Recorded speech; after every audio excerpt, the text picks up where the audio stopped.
और अब बारी है हमारे अगले पैनल की। अगले पैनल में हम बुलाएंगे संजय श्रीवास्तव, बीजेपी के लीडर हैं, सरगुजा के प्रभारी हैं, स्पोक्स पर्सन हैं, और साथ ही कांग्रेस से हमारे साथ में national spokesperson Radhika Khera जुड़ने जा रही हैं, जो यहाँ मीडिया इंचार्ज भी हैं। मैं दोनों से चर्चा की शुरुआत करूंगी। उससे पहले बुलाऊं कीर्ति दीक्षित, मेरी सहयोगी को मैं मंच पर बुलाना चाहूंगी। सेशन को हम आगे बढ़ाएंगे मिलकर। बात जी मंच पर छत्तीसगढ़ के चुनाव को लेकर हो रही है। चुनाव शुरू हो चुका है और इस चुनाव में जनता किसे चुनेगी ये तो 7 और 17 नवंबर को पता चलेगा, लेकिन आने वाले वक्त में जब 3 दिसंबर को नतीजे आएंगे तो क्या होगा, इसकी भी बेकरारी सभी को लगी हुई है। लेकिन इससे पहले मुद्दे क्या हैं, मुद्दे कौन से हैं जिन पर जनता आकलन करेगी, वादे कौन से जिन पर भरोसा करेगी, इस पर चर्चा करेंगे और पैनल को आगे बढ़ाएंगे। ओवर टू यू कीर्ति। और चर्चा को हम आगे बढ़ाते हैं। सबसे पहला सवाल मेरा संजय श्रीवास्तव जी आपसे है, इस चुनाव के बाद की तस्वीर क्या है, आएंगे या अभी इंतजार करने का मन है? जी रिपीट करें क्वेश्चन। चुनाव के को लेकर के ही सवाल है, तैयारी आने की है वापसी की या फिर इंतजार करने का अभी आपको लग रहा है? देखिए, अब तैयारी का विषय नहीं, अब तो परिणाम आना है। 3 दिसंबर को परिणाम आना है, उस परिणाम की जनता अपेक्षा कर रही है। भारतीय जनता पार्टी तो तैयारी करी है। 5 वर्ष जो बीते हैं, मुद्दे यदि प्रारंभ करूं, आपके अगले क्वेश्चंस में आंसर दूंगा, लेकिन मुझे लगता है कि सर्वत्र, और एक चीज मैं कह देता हूं आपको, ये बता देता हूं। देखिए, कहानी क्या हुई थी थोड़ा सा मैं बताना चाहूंगा। इस प्रदेश में पहले, दूसरे, तीसरे चुनाव जो हुए 2003, 8, 13 में, वहां पर जनता के आशीर्वाद से हम भारतीय जनता पार्टी की सरकार बनी। जनता ने हमको आशीर्वाद दिया। जब लगातार 15 वर्ष तक, ये कांग्रेस के भी मेरे मित्र स्वीकार करते हैं अलग से जब मेरे से बात करते हैं, तो 15 वर्ष ये हुआ जब कांग्रेस को लगा कि शायद चौथी बार भी जो कांग्रेस यदि सत्ता में नहीं आई तो लगभग जो केंद्र में हाल कांग्रेस का वही छत्तीसगढ़ में हाल हो जाएगा। तब एक कूटनीति होती है और एक टूल किट विषय चला था 6-8 महीने पहले, आपको ध्यान होगा, टूल किट। इस टूल किट के माध्यम से सभी नेताओं ने मिलकर इस बात को तय किया कि हम एक ऐसा जन घोषणा पत्र बनाए जिसमें सब वादे कर दीजिए, और सब वादा कर दीजिए। आपने देखा कि महिलाओं के साथ में शराबबंदी की बात हुई, युवाओं के साथ में बेरोजगारी भत्ते की बात हुई, बिल भी माफ कर देंगे, आधा भी कर देंगे, संपत्ति कर भी कर देंगे, तमाम प्रकार के वादों को कर दो, सत्ता आएगी तब देखा जाएगा। और मुझे लगता है कि इन्हीं कारणों से ये प्रदेश की जनता बहुत सरल है। छत्तीसगढ़ की जनता, वैसे भी छत्तीसगढ़ को बहुत सरल प्रदेश कहा जाता है, छत्तीसगढ़ की जनता भी उसमें आई। मैं ये नहीं कहता भूल करी, उन्होंने निर्णय दिया, इस निर्णय को मैं स्वीकार करता हूं, लेकिन ये घोषणा पत्र के आधार पर जनता को बरगलाने का प्रयास किया। और आज वही कांग्रेस जो जन घोषणा पत्र के आधार पर जिन्होंने वादा पूरा नहीं किया है, आज उसी घोषणा पत्र के कारण उलझी हुई है। और आज स्थिति ये हो गई है, तृप्ति जी, और आपका नाम मैं नहीं जान रहा हूं, लेकिन आज स्थिति ये हो गई है कि वो जन घोषणा पत्र जिसको इन्होंने सार्वजनिक तौर पर घोषित किया था, वो नहीं कर पा रहे, करेंगे कि भी नहीं मालूम नहीं। अब तो कोई एक नेता आ रहा, कुछ कह दे रहा कर्ज माफी कर दूंगा, दूसरा कहता है पीपी कर दूंगा, दूसरा कहता है कॉलेज कर दूंगा, चौथा कुछ कहता है कि मैं ये कर दूंगा। तो मेरा तो पहला सवाल यही था, कल भी मैंने पूछा था कि कांग्रेस इस बार जन घोषणा पत्र लाएगी या रोज एक आध नेता बोलेंगे? और मुझे तो वहां बैठे बैठे लग रहा था कि आरपी भी एक आध कहीं कोई घोषणा मत कर दे, आज रोज एक नेता यहां पर कर रहे हैं। तो यह स्थिति कांग्रेस की है, इस कारण से कांग्रेस यहां पर आई सत्ता में, लेकिन ऐसा होना नहीं चाहिए। और इस बार जनता ने जो वादा खिलाफी, मैं तो सबसे बड़ी बात कर रहा हूं, एक एक वादों पर अपन बातचीत करेंगे, लेकिन मुख्य मुद्दा जो है वादा खिलाफी, जो आपने इस प्रदेश की आधी आबादी, जो महिलाएं उनके साथ में जो आपने वादा खिलाफी किया, जो प्रदेश के युवा हैं जो आधी आबादी हैं उनके साथ में आपने जो विश्वासघात किया, यह सबसे बड़ी इस सरकार की एंटी इनकम्बेंसी है। लॉ एंड ऑर्डर की स्थिति तो मालूम है, बाद में बात करेंगे। और इस सरकार का जाना तय है। एक बार फिर से जनता इस बात के इंतजार कर रही है कि वही 15 साल की सरकार, डॉक्टर मन सिंह की सरकार, वो सरकार यहां पर स्थापित हो और सर्वांगीण विकास प्रदेश का हो। इसका इंतजार प्रदेश की जनता कर रही है, जो आपको, हमको और यहां बैठे लोगों को 3 तारीख को दिखाई देगा। राधिका जी, बीजेपी कह रही है हमारा इंतजार तो खत्म हुआ, एंटी इनकम्बेंसी उनकी थी जो 2018 में दिखी, आप कह रहे हैं आपकी 5 साल में दिख रही है। 2018 में जब हमें सरकार मिली सेवा करने की छत्तीसगढ़ की, 15 साल इनका राज था, कुशासन था रमन सिंह जी का, और इन्होंने छत्तीसगढ़ को सैकड़ों साल पीछे ले जाने का काम किया। जब रमन सिंह जी को सरकार मिली थी, मैं उनका अभी वक्तव्य सुन रही थी यहाँ पे, तो वो बड़ी बड़ी अपने आप को पीठ पे थपथपा रहे थे खुद ही मन ही मन, नक्सलवाद को लेके, पीडीएस को लेकर। वो नक्सलवाद जब इनको सरकार मिली थी सिर्फ 3 ब्लॉक तक सीमित था। रमन सिंह की सरकार आने के बाद 18 डिस्ट्रिक्ट में आ गया। और एक मुख्यमंत्री के लिए, किसी भी प्रदेश के मुख्यमंत्री के लिए बहुत शर्म की बात है कि वो क्षेत्र जहां से वो आते हैं, कवर्धा, और जहां से वो चुनाव लड़ते हैं, राजनांदगांव, दोनों के दोनों नक्सलवाद के चपेट में आ गए। पीडीएस के ऊपर बड़ी बड़ी बातें सुन रही थी मैं डॉक्टर रमन सिंह की। वो पीडीएस स्कीम, वो कह रहे थे जी कोर्ट ने, अब कोर्ट ने कहा है तो मैं उस पर टिप्पणी नहीं कर सकती, लेकिन रमन सिंह की सरकार ने ही ये खुद सामने अग्री किया था कि उसमें घोटाला हुआ है, 56,000 करोड़ का घोटाला। और तो और इनकी सरकार ने 15 साल में 56 लाख जो परिवार थे छत्तीसगढ़ के, 2013 में 56 लाख परिवार थे ना छत्तीसगढ़ में, आपकी सरकार ने 16 लाख और परिवार क्रिएट कर दिए। क्यों करे? उसका पैसा कहाँ गया? क्या ऐसा काला धंधा था, ऐसा क्या गोरख धंधा था जो रमन सिंह ने करना था जिसके लिए वो 16 लाख परिवार क्रिएट करे गए? आज तक प्रदेश की जनता इंतजार कर रही है वो 16 लाख परिवार है कहाँ। तो आप लोगों ने क्या किया उसका तो ये छोटा सा एग्जाम्पल है। चिट फंड घोटाला हो या डीके अस्पताल का घोटाला हो, पूर्व मुख्यमंत्री के पूर्व दामाद के साथ हो, या उनके बेटे नवाज शरीफ छत्तीसगढ़ के अभिषेक सिंह का पैसा यहां से ले जाके गाड़ी कमाई छत्तीसगढ़ का पनामा में खट्टा करना हो। अब आते 5 साल में जब हमें सेवा करने का मौका मिला, हमने क्या किया? 5 साल में से 2.5 साल आप लेकर चले, 2 साल तो पूरे पूरे कोरोना काल में चले गए। फिर भी कांग्रेस सरकार ने जो 2018 के चुनाव के पहले 36 वादे किए थे, उसमें से 34 वादे पूरे करने का हमने काम किया, जिसका नतीजा ये कि 26% पे जो बेरोजगारी दर ये छोड़ कर गए थे, वो आज बिल्कुल मेरे को कंप्लीट करने दीजिए। मैं आपके बीच में टोकी नहीं, मैं आपके बीच में टोकी नहीं थी, सुनने की क्षमता रखिए भाई साहब। मैं समझ रही हूँ फ्रस्ट्रेशन है आपकी, टिकट कट गई, मेहनत आपने इतनी करी, 10 साल टिकट नहीं मिली, वो फ्रस्ट्रेशन यहाँ मत निकालिए। 26% यहाँ तो एक अच्छी चर्चा है, यहाँ पर सरकार जाने का दर्द है। बिल्कुल मेरी तो टिकट कटी है, सरकार जाने का दर्द है। आपका दिख रहा है, कंप्लीट करने दीजिए। 26% दर था बेरोजगारी का जब हमें 2018 में सरकार मिली।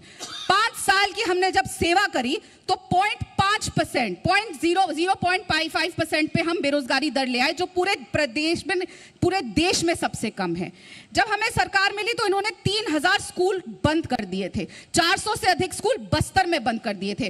5 साल की सेवा में हमने वो 3,000 स्कूल खोलने का काम किया, 400 से अधिक स्कूल बस्तर में खोलने का काम किया। उसके साथ साथ जो स्वामी आत्मानंद स्कूल थे, गवर्नमेंट स्कूल, आज ऐसे स्कूल है कि दिल्ली के प्राइवेट स्कूल से बेहतर स्कूल छत्तीसगढ़ के गवर्नमेंट स्कूल है, जहां पे 700 से अधिक स्कूलों में अंग्रेजी मीडियम शिक्षा मिलती है। और आने वाले 5 सालों में हमारा वादा है कि उन सभी स्कूलों में इंग्लिश शिक्षा मिलती है। कि प्रधानमंत्री आवास जो मिलने थे लोगों को, वो आपकी वजह से, आपकी सरकार की वजह से लोगों को नहीं मिल पाए हैं, पट्टे आपने नहीं बांटे हैं, ये भी तो आरोप लगाती है। पहले तो मुझे समझ नहीं आता, अब जब भी कोई योजना होती है तो वो किस हिसाब से बांटा जाता है। एक जनगणना होती है, जनगणना तो इन्होंने कराई नहीं, तो ना इन्होंने लोग बताए। अब पॉपुलेशन भारत की इतनी बढ़ गई है कि हम चाइना को भी पीछे छोड़ चुके हैं, तो जाहिर सी बात है छत्तीसगढ़ में भी चेंजेस आए होंगे।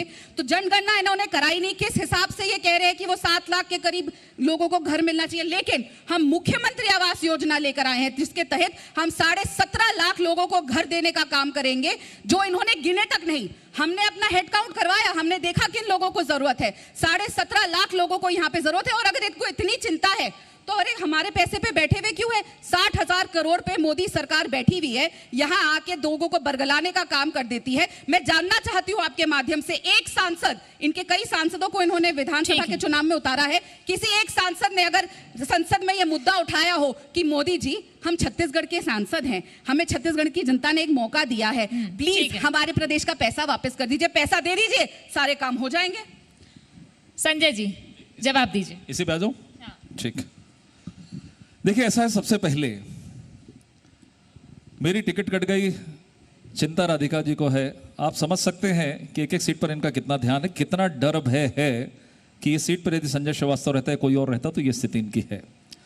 मेरी एक टिकट कट गई, कोई दिक्कत की बात नहीं है, मैं प्रसन्न हूं, मैं आपके बीच में यहां पर आया हूं। लेकिन उसी सीट पर राधिका जी, जिस सीट पर मैं लड़ना चाहता था, वहां पर आपका एक आदमी बागी है, कल निर्दलीय फॉर्म भरा है 15-20 हजार लोगों को लेकर। सुन लीजिए अब बीच में मत बोलिए क्योंकि जानकारी नहीं है।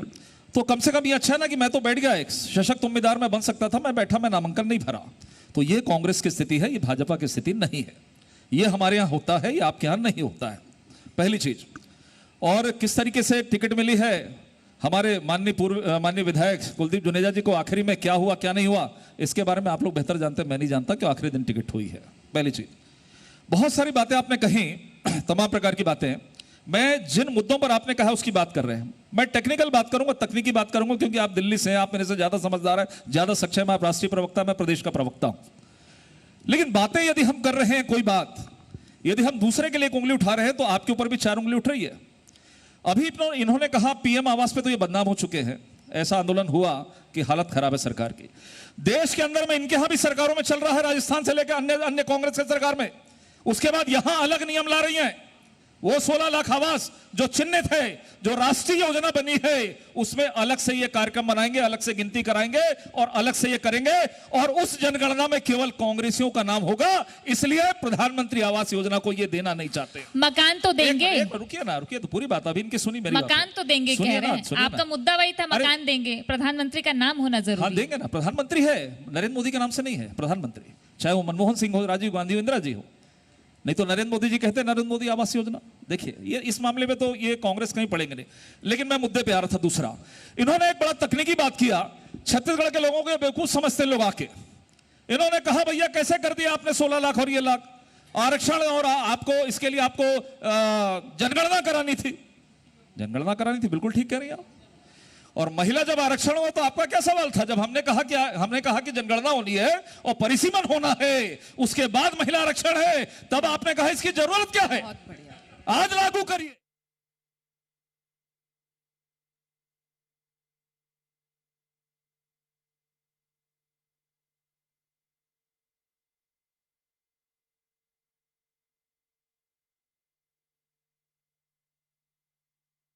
कर दीजिए, घोषणा करिए, सब लोग घोषणा कर रहे हैं, आरपी भी कर देगा, आप भी कर दो कि कल से हम एमएसपी का पैसा नहीं लेंगे। हम भी बात कर लेते हैं मोदी जी से, दीजिए पूरा पैसा, आप 3000 रुपए जो दे रहे 2800 रुपए देना आपको, दीजिए, देंगे, बोलिए यहां से बोलिए। ठीक है, चलिए। देखिए ऐसा है, हाँ। इस देश के अंदर में फेडरल सिस्टम है और फेडरल सिस्टम का पालन करना पड़ेगा आपको। तो फेडरल सिस्टम है, अगर नहीं सुनिए संजय जी, फेडरल सिस्टम अगर है तो आपको भी पालन करना चाहिए, उनको भी। संघीय व्यवस्था में तो श्रेय वाली सियासत क्यों श्रेय वाली सियासत? बताइए राधिका जी, आपको क्यों लगता है कि हमारा ही हमारा हो, उनका कुछ ना हो? छत्तीसगढ़ का पैसा तो हमारा ही पैसा है ना। आप छत्तीसगढ़ी हैं, उसमें हम में आप भी आते हैं, हम में तो सभी आते हैं, पर इनका जब इनकी सरकार थी तो सारा पैसा इनका था। मैंने पीडीएस घोटाले के बारे में कहा, उसका जवाब इन्होंने दे दिया। 1 मिनट सुनिए, मैं आपके बीच में नहीं बोली थी, तो इस बात का 3 महिलाएं यहाँ बैठी है, उसी को एक्सेप्ट कर लीजिए। महिला के बीच में मत बोलिए, नाराज नहीं हो, चुप करिएगा, बीच में मत बोलिए, रिस्पेक्ट करिए, बातचीत नहीं होगी, रिस्पेक्ट करना सीखिए महिला को, रिस्पेक्ट करना सीखिए महिला को। छत्तीसगढ़ है, इसीलिए छत्तीसगढ़ में महिला की रिस्पेक्ट होती है। और ये संजय जी, मैं इस तरीके की जवाब सॉरी, जवाब यहाँ चिल्लाने नहीं आई हूँ। जवाब संजय जी, उंगली आपकी भी उठी है, यहाँ मत कांग्रेसी तरीका नहीं चलेगा, फ्रस्ट्रेशन मत निकालिए, कांग्रेसी तरीका नहीं चलेगा, केवल सुनिए, आपसे ऊंचा चिल्ला सकती हूँ, फ्रस्ट्रेशन कहीं और निकालिए। राधिका जी कंप्लीट करिए, मुद्दे पे अब बात पे आते हैं। ये महिला आरक्षण की बात कर रहे हैं, बताइए कितनी महिलाओं को इन्होंने टिकट दी? 33% आरक्षण लागू कर देते इसी बार अपने यहाँ पे टिकट बांटने पे, आपसे ज्यादा टिकटें दी आपने। अभी भी 33% महिलाओं को टिकट देने का काम नहीं करा, तो इसलिए मत बोलिए। ऊंट के मुंह में जीरा के हिसाब से आप लोग वहां पे बिल ले आए, आज तक किसी को नहीं पता, भगवान जी भी नहीं जानते कि वो बिल लागू कब होगा। दूसरी बात, यहाँ बड़ी बड़ी बातें कर रहे हैं कि हमारी सरकार ने ये नहीं किया, वो नहीं किया। पिछले 5 साल में 4 बाई इलेक्शन हुए, जिसमें से एक बाई इलेक्शन जो आखिरी हुआ था भानु प्रतापपुर का, उसमें इन्होंने एक पॉक्सो अक्यूज्ड आदमी को टिकट दी और उसके साथ खड़े रहे, याद है ना आपको, पॉक्सो अक्यूज्ड। लेकिन चारों के चारों बाय इलेक्शन में प्रदेश की जनता ने दोबारा हम में विश्वास जताया, कांग्रेस पार्टी में विश्वास जताया। तो इससे यह साबित हो जाता है, जो ये आरोप और बार बार इस तरीके के आरोप लगाते हैं कि हमने ये काम नहीं किया, वो काम नहीं किया। चलिए, काम जो नहीं किया उस पे आती हूं, बहुत महत्वभूर्ण, जो काम नहीं किया उस पे आती हूं। एक करने दीजिए, एक सेकंड। 60 से अधिक अवार्ड मोदी जी की केंद्र सरकार ने छत्तीसगढ़ की भूपेश बघेल जी की सरकार को देने का काम किया। तो इस मंच पे इन्होंने सीधा सीधा कह दिया, और इनके नेता रोज कहते हैं कि मोदी जी तो झूठ बोलते हैं।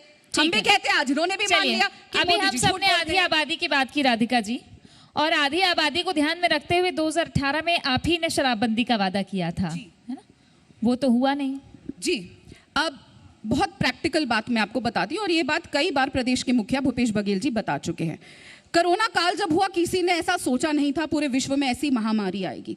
जब कोरोना काल हुआ और शराब मिलनी बंद हो गई, हमने देखा यहाँ पे, और कोई भी चीज़ जब हम लागू करने का वादा करते हैं, जब उसको एक्शन में डालने का काम आता है, तो बहुत सारी चीज़ें सामने आती हैं जिनको मद्देनजर रख के वो कार्य किया जाता है। जब कोरोना काल हुआ, उसमें मैं, आपने भी ये न्यूज़ में चलाया होगा कि कई लोगों ने, किसी ने थिनर पी लिया, किसी ने कोई दवाई पी ली, जो आदी थे शराब पीने के, उनकी किस तरीके से मौत अलग अलग नशीली पदार्थों से हो गई। आपने फिर इसीलिए डाला था वादे में, इसीलिए तो ये सोचा होगा ना कि उस समय किसी ने नहीं सोचा था, कोरोना के बारे में नहीं सोचा होगा, लेकिन मेंटालिटी के बारे में तो सोचा होगा। पर ऐसी हालात होंगे, किसी ने नहीं सोचा था, और ऐसा रिएक्शन आएगा। देखिए, हम भारतीय जनता पार्टी तो है नहीं कि ताली बजाएंगे जापान में और यहाँ पे रातों रात नोटबंदी ले आएंगे जिस वजह से लोगों की एटीएम की लाइन में खड़े होकर मौत हो जाएगी। हम भारतीय जनता पार्टी तो है नहीं, रात के अंधेरे में 3 काले कृषि कानून लेके आएंगे जिसकी वजह से 700 किसानों की शहादत हो जाएगी।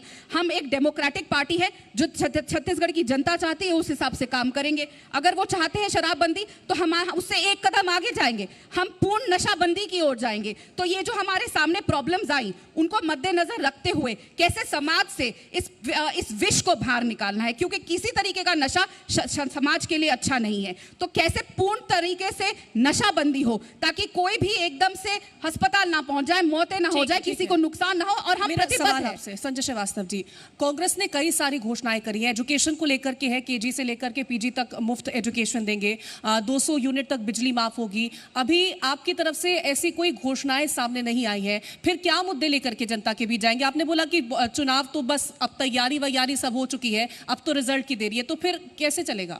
देखिए, ऐसा है, आपके एक एक सवालों का जवाब मैं दूंगा, लेकिन राधिका जी का सवालों का जवाब तो देना जरूरी है ना, क्योंकि वो भी एक देश के नागरिक हैं, यहाँ छत्तीसगढ़ में काम कर रही हैं, तो उनका भी दिमाग का खुलासा होना चाहिए कि वास्तविकता क्या है। देखिए, उन्होंने कहा कि 33% आरक्षण की टिकट आपने कितना दिया। इनका सवाल जब जायज होता, जब ये 33% आरक्षण का पालन कर लेती, तो शायद मैं कुछ नहीं रहता, मैं शायद माफी मांग लेता। तो अपने कर्म क्या है, अपने कार्य क्या है, पहले देखना चाहिए कि आपने क्या किया, उसके बाद आपको सवाल खड़ा करना चाहिए, पहली चीज। दूसरा, इन्होंने कहा कि महिला आरक्षण लागू हो गया, कब होगा, कैसे होगा। जरा राधिका जी, आप अपने नेताओं पर भी संसद में सवाल खड़ा कर रही हैं। जरा फोन लगा के पूछिए राहुल गांधी जी से, उन्होंने समर्थन किया था कि नहीं। हमारे ऊपर सवाल तो आप खड़ा करेंगे क्योंकि आप विपक्ष में हैं, लेकिन इससे शर्मनाक बात क्या हो सकती है कि आपने समर्थन किया उस महिला आरक्षण को और उस पर भी आप सवाल खड़ा करने का काम कर रही है। यह है कांग्रेस का चाल और चरित्र। चाल और चरित्र सुनिए, तो महिला सुनिए ना, अब मेरा पूरा हो जाने दीजिए। चलिए, आपने समर्थन दिया था कि नहीं, या नहीं? बिल्कुल दिया, और हमेशा से हम इसके पक्षधर हैं। फिर सवाल हमेशा से महिला आरक्षण क्यों हो रहा है? वो जवाब दे अपने ही नेताओं पर सवाल, मजबूरी थी, कंप्लीट करना आगे मजबूर थे। यूपीए गवर्नमेंट में लाए थे। फिर इनके सवाल का जवाब दूंगा ना, चर्चा चलेगी लंबी, कहीं दिक्कत नहीं है। बाई इलेक्शन, मुझे लगता है बाई इलेक्शन आपने जीता, हमने बधाई भी दी आपको। ये हमारी परंपरा छत्तीसगढ़ की, हम बधाई देते हैं यदि कोई जीता है तो। लेकिन आपने जरा 15 साल का खंगाल ले आरपी सिंह के साथ में बैठ के कि 15 साल में कितने बाई इलेक्शन हुए, कितना हारा आपने, जरा इसको भी थोड़ा गौर कर लीजिएगा, एक बात है ना। चौथा, मोदी जी की बात आप लोग बहुत अच्छा लगता है कि पुरस्कार अच्छा है, लेकिन मोदी जी कहीं आपको उंगली उठाते हैं कि आपकी कोई गलतफहमी, आपकी कोई गलत चीजें हैं, तब तो आप सवाल खड़ा करते हो। पुरस्कार प्राप्त होते हैं तो बहुत अच्छा लगता है, मोदी जी ने हमको 60 दिया, 70 दिया, 80 दिया, 100 दिया। एक मिनट, अभी तो बातचीत पूरी होगी। शराबबंदी, शराबबंदी की बात है, बड़ा तकलीफ हो जाती है, आवाज में कमी आ जाती है कि शराबबंदी नहीं, वैसा था और तैसा स्थिति हो गई, वो स्थिति हो गई। ये घोषणा पत्र है, आपको एक कॉपी करके दे दूंगा घोषणा पत्र। सुन लीजिए, सुन लीजिए, सुन लीजिए, सुन लीजिए। अरे मेरी बात, मेरी बात पूरी होने दीजिए, मेरी बात पूरी हो जाने दीजिए। सरकारी कुछ सरकारी फरमान भी दिखे थे हमको, संजय जी, शराबबंदी पर कुछ सरकारी फरमान भी दिखे थे, कमेटी बनी है, आपको बुलाया था वहां तक, बताइए आपने, ऐसा कहते हैं। शांत होगी क्यों हो जाए? हाँ हाँ, आपके पास में नहीं था, उन्होंने ऐड किया, कोई दिक्कत की बात नहीं है। शराबबंदी, सबसे पहली बात, शराबबंदी हमने हाथ पकड़ कर नहीं लिखाया था इनको घोषणा पत्र में, आते जाते बात हो जाती तो अलग बात थी। ये टीएस बाबा जो घोषणा पत्र समिति के संयोजक थे पिछली बार, गंगा जल की बात भी आज नहीं कर रहा हूं, आप लोग भड़क जाते, कहां है गंगा जल, नहीं है, छोड़िए उस बात। नहीं करिए, गंगा जल की बात करिए, मैं यहीं बैठी हूं, गंगा जल की बात करिए। नहीं बोलिए, इन्होंने शराबबंदी अपने घोषणा पत्र में शामिल किया था कि नहीं? किया था कि सर, नहीं जवाब- भैया? सर, जवाब जल्दी कोई से, क्योंकि कांग्रेस का ज्यादा नेता वक्त भी नहीं है, इसको मना जवाब। नहीं कर ठीक है, सकता। आखिरी के 5 मिनट है, आखिरी के 5 मिनट है, जवाब सुन लेते हैं। हाँ। शराबबंदी इन्होंने नहीं किया। देखिए होता है कई बार सरकार के सामने कठिनाई आती है, मैं इस बात को भी स्वीकार करता हूं, सरकार चलाने में कठिनाई आती है, कई बार आपको भी आई होगी, लेकिन उसके बाद बड़ी बेशर्मी के साथ आप कहते हो कि हमने कमेटी बनाई। अरे कमेटी बनाने में सदस्य की जरूरत नहीं, हमने मूक समर्थन कर दिया था कि हमको कमेटी में रहने की जरूरत नहीं है, पूरा समर्थन। ठीक है, घोषणा शराबबंदी करेंगे, कर दो। जल्दी मूक से समर्थन के बाद शराबबंदी घोषणा करेंगे आप हाँ, शराबबंदी कर की, दिए। शराबबंदी की शराब बंद घोषणा करने का हमने करेंगे। पीछे बोला था। सुनिए, तीसरी बात जो मैं कह रहा हूं, शराबबंदी चलिए ठीक है आपने नहीं कर पाए, कोई कारण हो सकता है, लेकिन यह स्थिति सरकार की कि कोविड करके अपना 2 साल के कार्यकाल को बचाते हो आप। सुन लीजिए उधर करके बात करिए। अरे आप खड़ी हैं, आप अभी कांग्रेस पार्टी है, उधर रख के बात आप करिए। कांग्रेस पार्टी है अभी, उधर रख के हाथ बात आप करिए। कांग्रेस पार्टी है, इतनी चिढ़ रही हैं आप। हाँ, मुझे अच्छा नहीं लगा। अरे हंसते खेलते करिए, ठीक है, हंसते खेलते ठीक है, करिए, चलिए, हंसते जवाब खेलते दीजिए, करिए, जवाब दीजिए। हंसते खेलते करिए जवाब डिबेट। दो। मैं इनकी राधिका बातों जी, को एक और इन्होंने- सवाल मैं ऐड कर दूं उसके बाद। कोविड के समय सुन लीजिए सर, मैडम। फिर जल्दी से कोविड जवाब के दीजिए, समय- सर। कोविड में इन्होंने कहा भैया 2 साल काम नहीं कर पाए, लेकिन कोविड के समय घर होम डिलीवरी हो गई शराब की, उसकी चिंता थी। ठीक है, चलिए घर सीधे का से शराब जवाब चला ले लेते जाए। हैं। इसको कहते हैं बेशर्मी। राधिका जी, चलाना। इसको कहते हैं सरकार की बेशर्मी। एक और सवाल ऐड करना है मेरे को। प्रधानमंत्री नरेंद्र मोदी ने कहा कि छत्तीसगढ़ जितना भ्रष्ट कोई भी प्रदेश नहीं है, ये उनका कहना था। इसमें और भी चीजें हैं। यहाँ पर नग्न होकर के प्रदर्शन हो जाता है, चाकूबाजी की घटनाएं हो जाती हैं, इसके बाद धर्मांतरण का मुद्दा भी उठता है, तो फिर कैसे? शुरुआत करते हैं भ्रष्टाचार से। पिछली बार 2018 के चुनाव के कुछ महीने पहले एक सभा हुई थी, विधायक थे उसमें, एक सम्मेलन हुआ था, भारतीय जनता पार्टी के कार्यकर्ता उसमें थे, नेता थे, एमएलए थे, मंत्री थे, और उसमें डॉक्टर रमन सिंह ने साफ तौर से कहा था, और हर अखबार में अभी वो आया था, उसके वीडियो भी हैं, और कहा था 3 महीने के लिए कमीशन लेनी बंद कर दो, हमारी सरकार 15 साल यहां से नहीं जाएगी। मेरे शब्द तो थे नहीं, डॉक्टर रमन सिंह के थे। तो प्रदेश के मुख्यमंत्री ने अपने ही शब्दों में यह मान लिया कि इनके नेता, इनके मंत्री और खुद वो एक कमीशन खोरी की सरकार चला रहे थे। पीडीएस घोटाला उन्होंने किया 36,000 करोड़ का। यहाँ का पैसा अभिषेक सिंह, नवाज शरीफ छत्तीसगढ़ अपने बेटे के साथ ले जाके पनामा में उन्होंने रखा। फिर हाँ, नवाज शरीफ, अभिषेक सिंह, वही अभिषेक सिंह जब रमन सिंह से पूछा और अभिषेक से पूछा कि अभिषेक सिंह कौन है, तो रमन सिंह ने अपने बेटे का नाम ही नहीं पहचाना। जब हमने उनका भांडा फोड़ा तो अभिषेक ने कहा हाँ मैं ही अभिषेक हूँ। तो ये तो इनके हालात है। तीसरा, चिट फंड घोटाला 10,000 करोड़ जरा का हाथ था उधर इनका। करिए ना, आपका हाथ भी इधर आ रहा है। आपकी तरफ नहीं आपका भी हाथ इधर आएगा, आ ये रहा है। कांग्रेस का हाथ है, प्रदेश की जनता ये के हाथ साथ का है, पंजा कट प्रदेश चुका की है। जनता की सेवा करता है। हाथ इधर मत देखिए, ये करिए। बीच में बोलेंगे तो हम ऐसे लोग नहीं को हाथ से- चलेगा। जल्दी से महिला आरक्षण पे बात करते ठीक। हैं तो मैं याद दिला दूं, चाहे अटल बिहारी वाजपेयी जी हो, चाहे लाल की अडवाणी साहब हो, जब महिला आरक्षण बिल हम लेकर आए थे, राजीव गांधी जी की सरकार लेकर आई थी, तो उन्होंने इसके खिलाफ वोट किया अच्छा, था। एक आखिरी सवाल। 2018 से आज तक हम कहते आ रहे हैं, 2014 से, कि आप महिला आरक्षण बिल लेकर आइए। 9 साल तक ये उसके ऊपर बैठे रहे। ठीक है। बार बार हमने कहा, आज ये बिल लेकर आते हैं, उसके साथ इतने सारे एस्ट्रिक्स लगा दिए। हाँ। अगर ये इतने सीरियस थे, ले आते इस बार। अच्छा, एक 2024 आखिरी के चुनाव सवाल, में। एक आखिरी सवाल। जाति जनगणना का ऐलान आप लोगों ने किया, वादा किया है जाति जनगणना कराएंगे।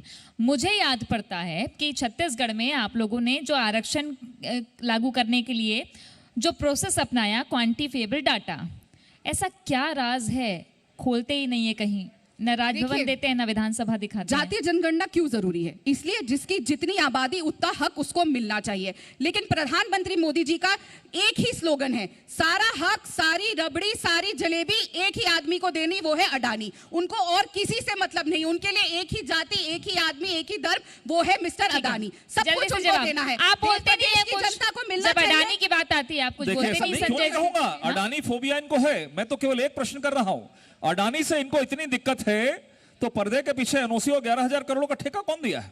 केवल इतना सा छोटा सा, फिर मैं स्वीकार करूंगा। जब ये नहीं, केवल इतना ही कि 11,000 करोड़ का। और मुख्यमंत्री अशोक गहलोत यहाँ क्या करने आए थे? अडानी के संबंध में बात करने के लिए। मुझे नहीं लगता, बताइए मुझे, बता दीजिए। हसदेव फेफड़ा है पूरे हिंदुस्तान बता दीजिए का। मुझे। आप लोग बताइए ना, 11,000 जंगल करोड़ का कटने क्या हो तो मामला आप है? लोग क्यों चुप रहते हैं? राजस्थान में 60,000 करोड़ का आप क्या लोग क्यों मामला है? चुप रहते अडानी? हैं? असल बात तो खदान है ना, असल बात तो खदान है राज्यों के ना। अंदर में अडानी का सहयोग। तृप्ति जी, मैं बाहर जवाब लोकसभा असल बात तो खदान है ना संजय जी, असल बात तो खदान है ना। हसदेव के लिए आप क्यों चुप रहते हैं? नहीं, हम चुप नहीं। इनने क्या अडानी का विरोध ये कर रहे हैं? अडानी कर चलिए, रहे खत्म हैं। करेंगे, अडानी के जल्दी। पीछे 11,000 करोड़ का क्या मामला है? खुलासा देखिए, करे। जो क्यों हाथ पैर जोड़े थे अशोक आपने गहलोत आके? कहावत सुनी होगी, जो खाली बर्तन होता है वो सबसे ज्यादा शोर मचाता है। अरे और जल्द वही लगे- हिसाब भारतीय अरे जल्द जनता लगे पार्टी के छल प्रवक्ता कट का भी जाए। है। मैंने हार ऐसा सामने बोलते दिख हैं। रही है, अरे दर्द जल्द इतना लगे की जाए। टिकट कट गई, 10 साल चलिए मेहनत अब करने के देखना है बाद दर्द किसे है कि होगा, चुनाव में खुशी कौन कौन जीतेगा। मनाएगा, तो ये जनता को तय करना है, क्योंकि ये वो छत्तीसगढ़ है, ये वो छत्तीसगढ़ है जहां 102 साल की महिला वोटर भी यहाँ वोट देने जाती हैं। तो देखना ये है कि इस बार बम्पर वोटिंग होगी, तो देखना है क्या होने वाला है। मेरी पार्टी ने बिना मांगे टिकट लड़ाई दे दी, निपट गई। क्योंकि मेहनत देखी। गलत टिकट आपको बटी, तो निपट गई। टिकट भी नहीं दिली। ठीक है, चलिए बहुत शुक्रिया, बहुत शुक्रिया आप दोनों का इस मंच पर हमारे साथ जुड़ने के लिए।